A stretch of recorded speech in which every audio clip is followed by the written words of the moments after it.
is Sylvia Wanjal. Welcome to our crash course. Remember, we were talking about voice acting, and we started off a little bit strong. I gave you guys an introduction to what we're going to be doing, and then we went into my story, how I started voicing, and then we went into the basics, like what is voice acting, and we agreed that voice acting is using your voice to convey a certain particular piece of information, and it really matters how you convey it, because it'll be the difference between selling something or selling an idea or not. Okay, so today's lesson is going to be very, very interesting and one that you don't want to miss out. Again, thank you so much for this love, the subscriptions, the sharing, the everything. So if you know there's someone out there who maybe wants to learn how to do voicing, you can share this with them so that we can all have an amazing time as we get to learn so much more about voice acting. Okay, so without further ado, let's get started on today's video. Okay, so today we're going to be looking at the important terminologies that are there when it comes to voice acting. Okay,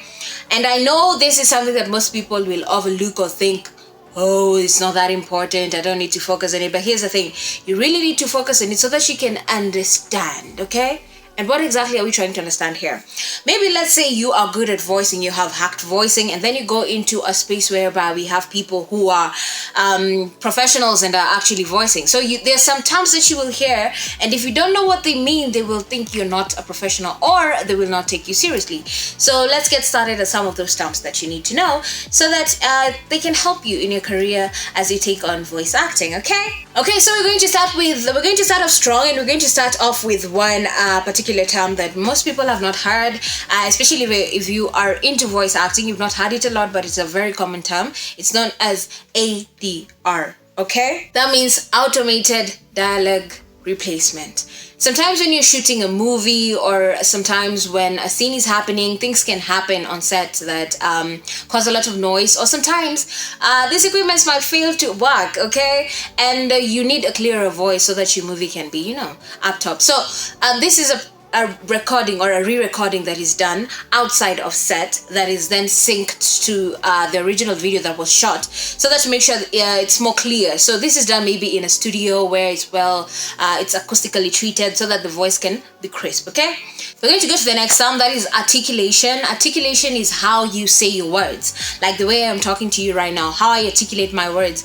Are you able to understand what I am saying? Making sure that all those words, all those consonants, you say them well so that people can be able to hear what you're trying to put across. Okay, you want people to buy your idea, you want people to buy what you're selling, or you want people to relate with your character. That means you have to make sure that when it comes to your communication, you're articulate. They can hear what you're saying. You don't swallow your words. Okay, make sure each and every syllable you have accounted for it. It'll even make it easier for people to understand you and relate with you more. Then we have another popular term, an audition. Now I know this is something that probably you've heard once or twice, and as a voice actor, it's something that you will hear so many times. Okay, an audition is let's say an opportunity for you to go and showcase what you have. Okay, you'll have a panel there, you'll have judges there, and you'll have to perform a piece for them. Then they will get to decide whether you're fit enough for the role or you're not. So we've seen this in film, we've seen this in animation. You're also going to see this in voice acting. So if they tell you we're calling you for an audition as a voice actor, you know what we're talking about. Okay, it's not going to be a new term for you. Okay, so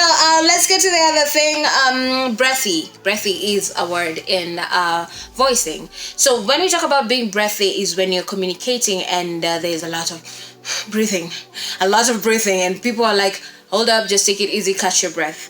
This comes about if you don't know how to control your speaking. Okay, we're going to learn about breath control and support later. That means anytime you are talking or trying to communicate, you need to learn how to use your diaphragm, the capacity in your lungs, to make sure that even as you're communicating, people can understand what you're saying. And I'm not saying that don't breathe, okay? While voicing, it's important for you to breathe. But again, you need to know where to take those pauses and where to breathe so that you don't sound breathy while you are communicating. Pace is also another thing that we're going to look at when you are voicing. Okay, so another term that you're going to come across a lot is character voice. So a character voice is a unique voice that is presented maybe mostly during animations. Like let's say your character requires a high-pitched voice, so you have to create a particular voice for that character, and this we have seen a lot in animations whereby people create a particular voice or a particular they sound in a particular way so that they can fit a particular role, so that you can be able to relate with it more and feel it more. Okay, so we're going to go to the other term, that is cold reading. And when we talk about cold reading, it's the first time ever you read a script. Okay, you're handed over a script, you're told this is a script, look at it. So that first reading, it's called a cold reading, whereby you read it without any emotions. You don't put any pitch to it, you don't put any tone, you don't put anything on it, you just read the script. Okay, so that is what we call a cold reading when it comes to voice acting. So anytime you go somewhere and they tell you we get started with the cold reading, you'll understand what they say, okay, what they're saying. And then the other one, we have a copy. Okay, this is just basic. If you're walking into a room, you walk into a room, maybe even an audition room, they'll give you a script. That's the copy. Okay, so when you're out there, you're trying to voice, and someone tells you grab onto your copy, you know what we're talking about. Okay, so it's that script that you're going to read from while you're doing your voicing. And then the other term that we have is a demo reel. Now, the fact that you're here trying to study more about voicing, that means that you want to maybe take it seriously as a career. And anytime maybe so this demo reel is like a short recording of you doing voicing for maybe an audition that you're trying to, or a position you're trying to get. So a demo reel will consist of a variety of videos. Maybe you can be creative with it. You can try do a character voice for an animation. You can try do a commercial. Maybe they're just looking for a general overall voiceover artist. So you can take this, a reel is like a series of videos that you have made of yourself, or audio tapes that you have made of yourself voicing. Okay, so this demo reel will help you when you're going for auditions. Maybe you can send it, you can attach it to your portfolio, and it can help you sell yourself as a voice actor. Okay, and then another common term that you're going to come across is dubbing.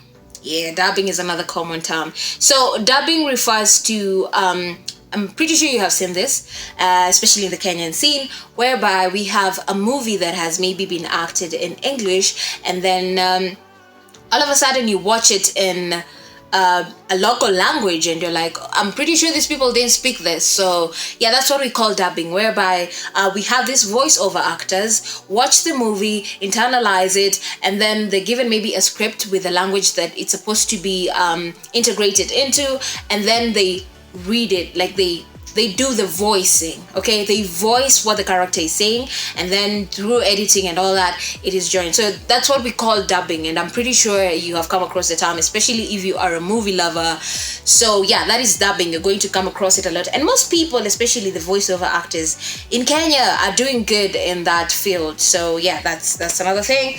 Then another word you're going to hear is dynamic range. So if you're a singer, I'm pretty sure you've heard of that. That is when you talk about dynamic range, is how high or low you can go when you are using your voice. Okay, so I can go as high as I can when I'm trying to talk, and you can maybe try and understand what I'm trying to say, or I can go as low as I want, and maybe you can try and understand what I'm trying to tell you. So that's the dynamic range, depending on how high. Like when I'm talking about high, I'm talking about pitch, how high you can go or how low you can go. Yeah, so it is fun actually. Playing with your voice is amazing. So that's the dynamic range. If you hear that term, you know what it means. Okay, then we're going to look into equalization, and equalization is the balance. Okay, the balance between your voice, like making sure that especially if you're doing a commercial, your voice needs to be balanced. Don't have too many highs and lows, because you lose your audience. So in equalization, equalization can be achieved in the second part of the production, that is the editing bit, but it will be better if you can hack it during the voicing. It makes sure that your voice comes out in a better way, in a more clearer way. So that is another word to look out for, equalization. So when they tell you equalization, that means you balance your voice. If you're using or if you're trying to communicate, especially in documentaries, they really require that, okay, for you to have a balanced voice. Don't have too many highs and lows, and you will lose your audience, okay, because you are aiming at passing information. And yeah, so another term we have lip sync. So lip sync is a very important term, and I'm pretty sure you've come across it. I know most of us are not that new to the app, the popular app TikTok, and sometimes we have people mimicking.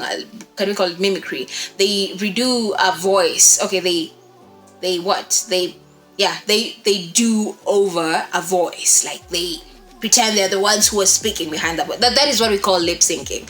Or maybe, yeah, the way I'm talking right now, if someone else uses my video and tries to like talk over what I'm saying, that is what lip sync is. I hope we are on the same page when you're talking about lip syncing. But yeah, if you're on TikTok, you use someone else's voice and then you mouth as if you're trying to say what they're saying. So that is lip sync. That is something that should also come across, especially if you're taking on voice acting.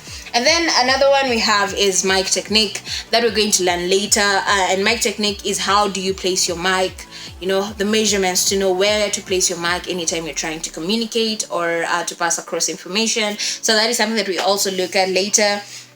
And then we have pitch. That is the frequency that you use whenever you're trying to communicate something that we will also look at later in this crash course. And then we have a pop filter. This is a pop filter. I hope you guys can see it.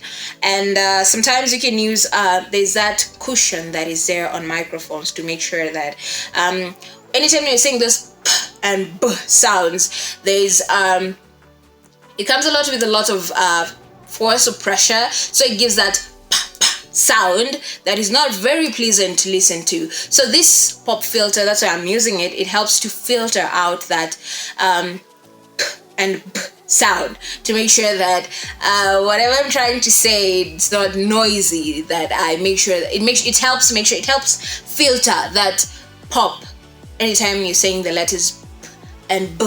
Okay. Amazing. I hope we're together. Amazing. And then we have a slate. Okay, so anytime you're making a video or a tape of yourself and you're sending for an audition, there's something known as a slate. And a slate is when you that brief introduction that you do before you share your video. Okay, it'll contain your name and your age and maybe where you're from.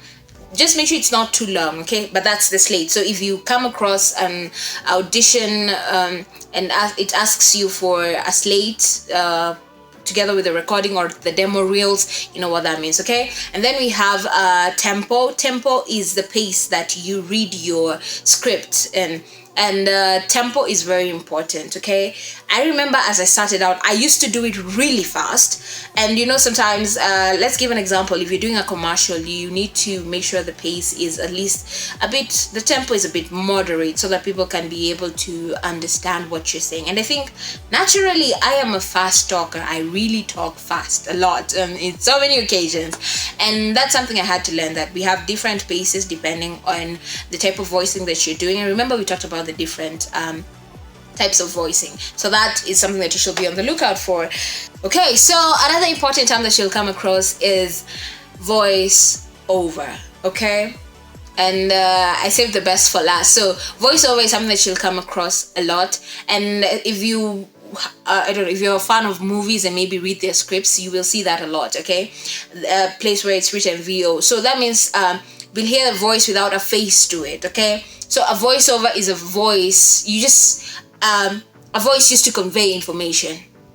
Okay, it is done over maybe a video, an ad or something like that. So those are the most common terms that you will hear when it comes to this course that we're doing. Other terms will come across as we keep on going, but there's still so much to learn, so make sure you stick around for that. So yeah, I think that marks the end of today's video. I hope you have learned these important terms. You can write them down, and if you feel like you really need to get more on this, I have a couple of notes saved up for you guys, and you can always reach out through my social media handles so that I can give you the write-up and you can use it to make yourself better, even as you continue pushing yourself to greater heights. So that is it right here, and I hope you learned a thing or two that you're going to implement. Make sure you like, share, subscribe, hit that notification button for any new videos that I post, and I'll make sure I keep you guys updated. So keep on following, keep on subscribing, keep on sharing, and I love you guys so much. See you guys in the next video. Enjoy the rest of your morning, afternoon, evening, depending on the time that you're watching this video. Okay, bye bye.